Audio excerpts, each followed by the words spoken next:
The Christmas tree and glitter, a holiday lunch under spring-like sunlight, tortellini in capon broth, and beef medallions with a possible vegetarian alternative. Everything feels like a movie. Round tables spaced well apart, with technicians alternating to answer every curiosity. There are new faces, such as Jerome D'Ambrosio, 38 years old, a Belgian with a Neapolitan grandfather who, surprisingly, has been the new deputy head of the Ferrari racing division for a few months, and Loic Serra, 52 years old, a Frenchman with Sardinian and Venetian grandparents, the new technical director from Mercedes. Familiar faces are also present, like Enrico Gualtieri, Ferrari head of engines, Diego Ioverno, sporting director, and Mattia Togninalli, the Maranello team's head of track engineering. The Ferrari of tomorrow is showing its best face with the engines off, with its top official, Frederic Vasseur, finally satisfied with the structure he has managed to assemble and from which there are now no excuses left. World titles are expected. After all, what better historic opportunity to compete against a Red Bull disrupted by internal disputes and the loss of key personnel, no longer the daunting opponent of 12 months ago, and a Mercedes without Lewis Hamilton, Loic Serra, and others, which will need time to rebuild. The upcoming championship seems to be smooth sailing for the Scuderia. However, in this Formula One prone to twists and turns, and given a McLaren that emerged from nowhere, and without the resources of the others, managed to secure the Constructors Championship after 26 years, anything is possible. This time, Scuderia Ferrari has the advantage of finishing the 2024 Formula One season brilliantly, and should continue in the same way, considering that the technical regulations do not change significantly. In short, the opportunity is ripe, and missing it would be a failure. There is no need to sugarcoat the objectives. This, on the one hand, creates pressure, but on the other, the favorable elements listed above are expected to make things much easier. Frederic Vasseur knows he is about to face a trial by fire with much at stake, but he is confident that he has made the right moves to aim high, aided by a company that has allowed him dozens of hires, enriching Ferrari and depleting others. It will take time to integrate people, but it's not just the value of the new engineers and technicians that instills confidence.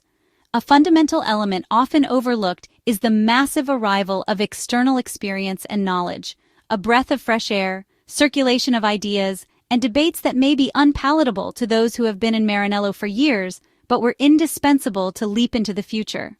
The Italian side, like other teams, knows that the real revolution awaits in 2026 with regulations that will change significantly, requiring a fresh start. In this sense, the 2025 Ferrari is coexisting with the one for the upcoming years in terms of design, planning, and development, a challenging task requiring fertile and diverse minds to move beyond the obvious.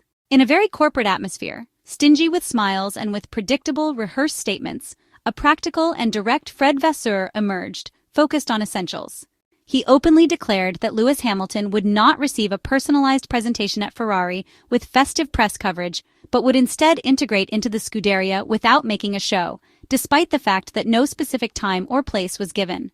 There were no details about the genesis of his hiring, except that Fred convinced the seven-time champion by presenting him with a long-term project, which was enthusiastically accepted. So in the end, it wasn't hard to convince him to take on the challenge. The 2024 Formula One season saw Ferrari return to contention for the World Championship, but the team principal is still reflecting on the disappointment of Abu Dhabi. He expressed mixed feelings, noting that while significant progress was made compared to 2023, including improvements in reliability, strategies, pit stops, and overall performance, the outcome still fell short. He highlighted that the team scored 60% more points than the previous year, with 5 victories compared to 1, and that all performance indicators were positive.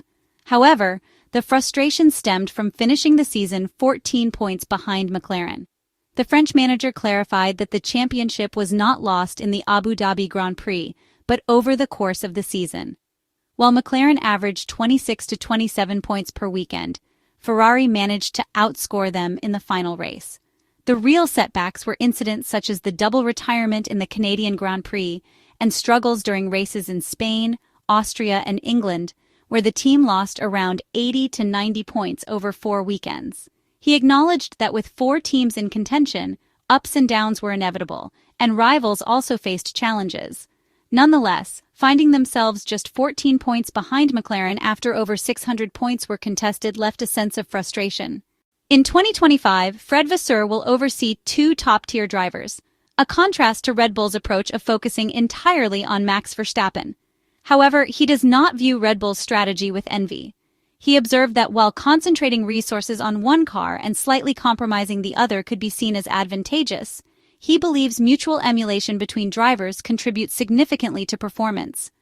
Regarding Lewis Hamilton's underwhelming results in recent races, there was no concern expressed, as they were attributed to circumstantial factors with assurances that when provided with the right tools, he had delivered excellent performances. Loic Serra, who had worked closely with Lewis Hamilton for years, supported this view, emphasizing that the British driver remained the same as before and would surprise everyone with his performances, urging people not to doubt him. As for Charles Leclerc, Fred Vasseur indicated that the driver had shown improvement, had made progress, and was on the right track. Addressing the anticipated rivalry between Hamilton and Leclerc, a subject causing some internal apprehension, the French manager noted that competition between drivers could enhance performance, stating that it was preferable to have two drivers competing at the front than struggling at the back. It is also worth pointing out that the car with which Ferrari will compete in the 2025 Formula One World Championship will be unveiled in Maranello on February 19th. It will be an eventful day, featuring not only the static presentation of the car, but also its first shakedown on the Fiorano circuit. This will take place the day after Formula One's exclusive event in London, celebrating the 75th anniversary of the World Championship, an evening where all 10 teams set to compete in the 2025 season will introduce their drivers and respective liveries.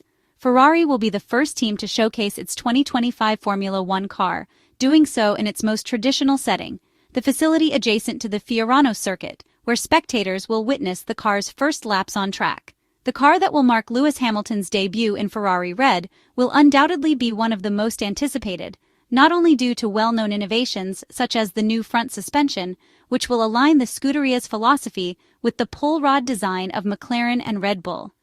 As Frederic Vasseur himself explained, the new project will inherit very little from the car that enabled Carlos Sainz and Charles Leclerc to secure 5 victories in the 2024 season.